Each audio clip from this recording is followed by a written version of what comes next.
O presidente do Supremo Tribunal Federal, Dias Toffoli, determinou que o ministro da Justiça, Sérgio Moro, informe se a Polícia Federal está ou não investigando o jornalista Glenn Greenwald, criador do Intercept Brasil. Sobre isso, eu converso agora com o advogado criminal Hugo Leonardo, que é vice-presidente do IDDD, o Instituto de Defesa do Direito à Defesa. Boa tarde, Hugo, tudo bom? Boa tarde, Tatiana. Boa tarde aos telespectadores. Thalita. Hugo, diz uma coisa. Thalita. Não tem problema. Como que vocês viram essa recomendação do presidente do STF nesse momento, de pedir para que Sérgio Moro responda de fato se está ou não está investigando, se a Polícia Federal está ou não está investigando o Glenn Greenwald? Essa é uma questão extremamente importante para esse momento político nacional, principalmente porque trata de um dos principais pilares para a democracia brasileira, né? Nós ainda não tivemos, quer dizer, já tivemos alguns exemplos de ataque à liberdade de manifestação do pensamento, à livre imprensa, mas definitivamente nenhuma atitude orquestrada pelo poder público com esse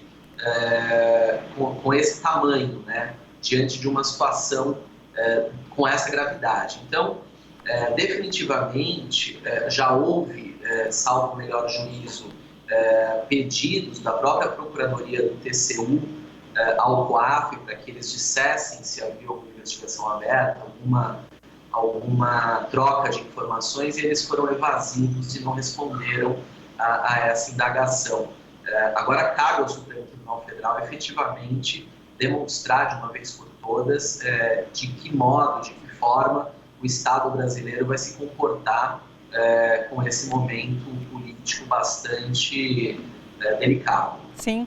Inclusive, desde que os vazamentos vieram à tona, os alvos desses vazamentos, enfim, as pessoas que estão ali cometendo irregularidades, têm criticado o trabalho da imprensa e principalmente criticado o jornalista Glenn Greenwald. Vocês estiveram reunidos com ele e, inclusive, criaram um comitê em defesa da liberdade de imprensa, é isso mesmo? Sim.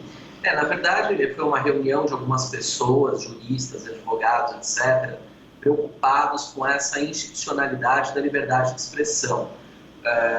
Efetivamente, ele está fazendo um trabalho de interesse público, como todos os jornalistas fazem, e, nesse sentido, há uma preocupação de todos pela legalidade dos atos das autoridades investidas aí, e responsáveis por eventuais investigações que possam atingir a liberdade do jornalista, a liberdade de atuação de qualquer jornalista, não só do Glenn, mas de todos os jornalistas que, de uma certa forma, publicam rotineiramente, cotidianamente, informações de interesse público para todos os cidadãos.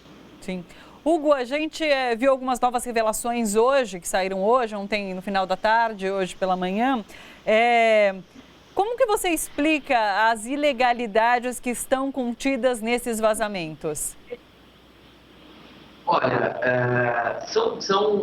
pelo que nós estamos acompanhando, todos, são situações bastante sérias, né? Evidentemente, como eu costumo dizer, essas informações, elas devem ser, eu falo como advogado criminalista, essas informações elas devem ser separadas em dois âmbitos, né? Essas informações, por si só, não podem, por elas próprias, serem utilizadas para perseguir a culpa por alguma ilegalidade por qualquer desses agentes. Ou seja, em outras palavras, isoladamente essas informações não podem ser utilizadas, na minha opinião, contra o Sérgio Moro, contra o Dallagnol, isoladamente, sem que se saiba se há na sua raiz de obtenção alguma coisa ilícita ou não. Isso porque nenhuma informação de conteúdo ilícito pode ser utilizada para afirmar a culpa de alguém no Estado democrático de direito em que vivemos, no Brasil, de acordo com as regras constitucionais.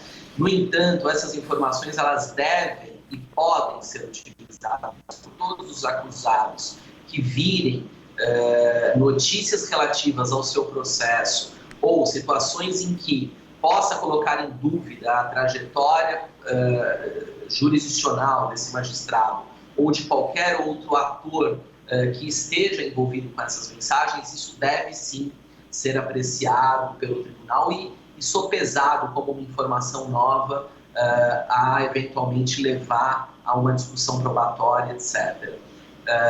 Então, eu acho que é importante nesse momento, Thalita, nós temos em mente que é preciso muita serenidade, muita cautela.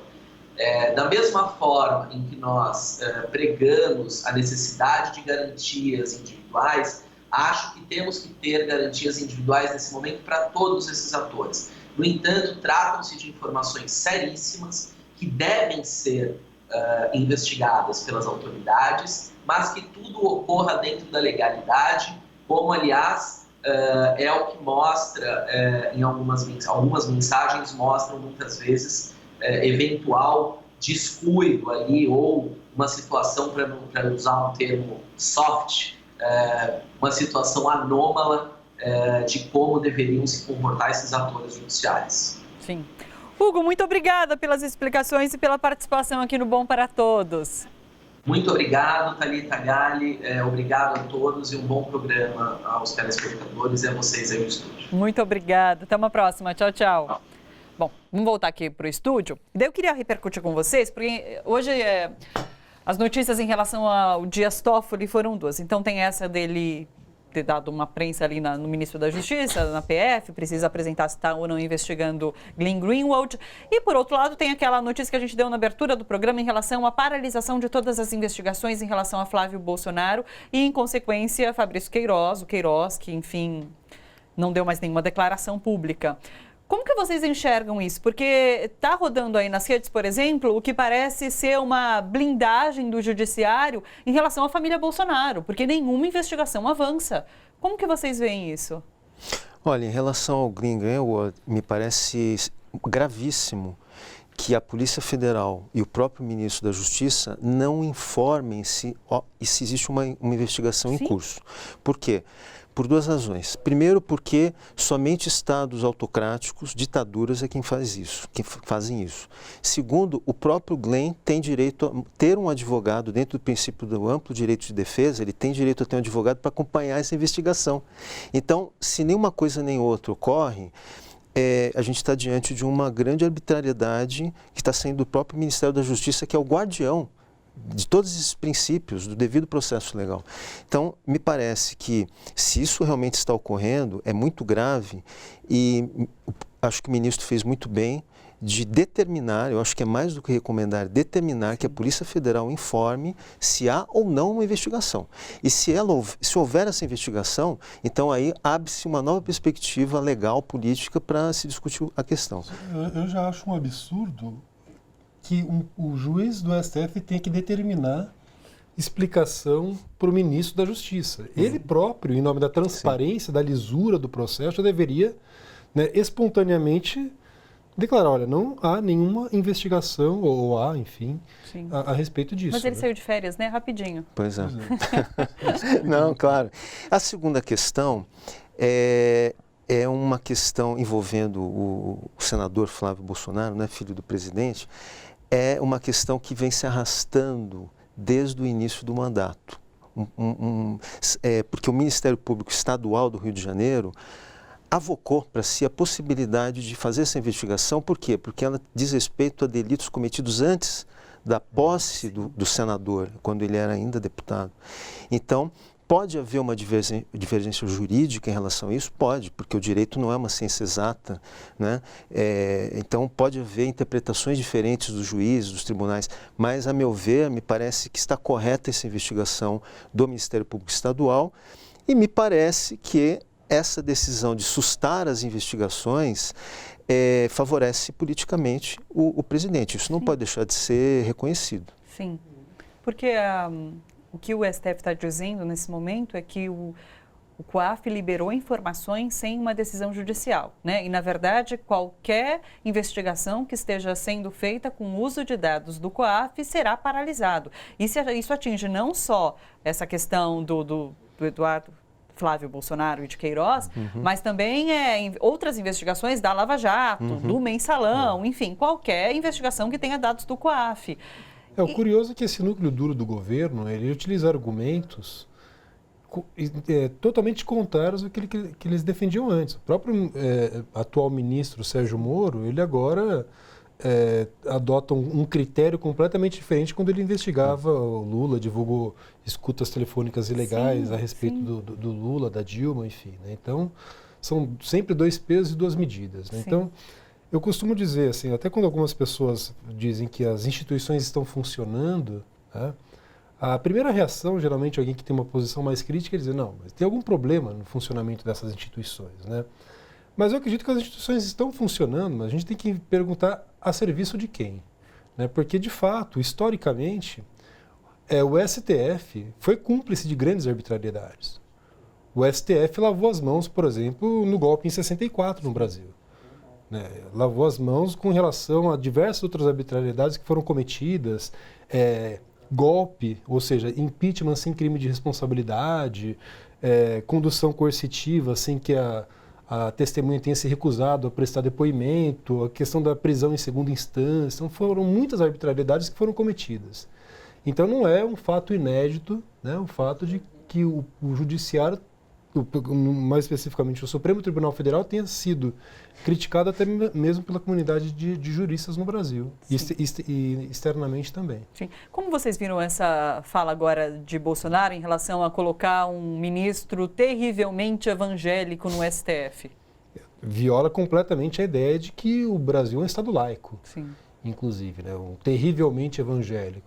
Além de ser uma coisa muito vaga, né? Mas é bastante preocupante também porque um juiz tem que julgar de acordo com a lei e não com a sua convicção religiosa. Isso está muito claro na Constituição Federal também. Sim. Né? E as indicações antes eram feitas com princípios, enfim, democráticos, da política. E agora ele fala sobre essa questão terrivelmente evangélico e parece que, com a reforma da Previdência passando, tem uma questão lá da idade que aposentadoria com 70 anos, inclusive no STF, daí abriria a possibilidade de indicação nesse governo de 9 novos ministros do STF. Mais uma solução casuística, né? Porque a PEC da Bengala, quando foi aprovada no governo Lula, foi para aumentar a idade da aposentadoria compulsória para impedir que a presidenta Dilma, no caso, nomeasse outros ministros para a corte. E agora tentam fazer, casuisticamente, uma redução dessa idade para que o Bolsonaro possa indicar um número maior de juízes. É um absurdo completo. Tem duas questões que eu acho que vale a pena a gente comentar. Uma o que a gente vive hoje não é um fenômeno só do Brasil, é um fenômeno mundial, pelo menos das democracias. Judicialização das políticas e das políticas públicas, né? Então, os tribunais, eles se tornaram também atores e agentes políticos na medida em que eles dão liminares, eles dão decisões que mudam o curso de uma política. Então, eles acabam fazendo correções de política ou retirar uma política de um determinado cenário. Sem terem sido eleitos para... Sem a legitimidade do voto, né? Bem, em alguns casos, quando isso ocorre, por exemplo, para defender os direitos humanos, a democracia, ótimo, porque aí então nós estamos diante do verdadeiro papel constitucional do Supremo. Mas quando não, aí é um problema. E a segunda questão é como se escolhem juízes para a Suprema Corte. Isso é um problema no mundo inteiro. Poucos países conseguiram definir adequadamente uma forma. E há casos problemáticos no Canadá. Os Estados Unidos hoje nós estamos vendo, e o Bolsonaro se inspira muito no Trump, que é a tentativa de reformar a Suprema Corte com juízes mais conservadores, para não apenas aprovar coisas, aprovar políticas do seu interesse, mas para revogar políticas que não são do seu interesse. Isso é o mais problemático, porque aí nós estamos diante da regressividade dos direitos humanos, por exemplo, né? Impedir que possa se fazer aborto, as mulheres possam ter autonomia para fazer isso. Isso é um debate que nos Estados Unidos agora voltou. Cotas para afrodescendentes, para pessoas com deficiência, enfim, para pessoas vulneráveis, que no caso dos Estados Unidos existem decisões da Suprema Corte que garantem que dentro da Federação Americana cada estado possa decidir se quer ou não fazer.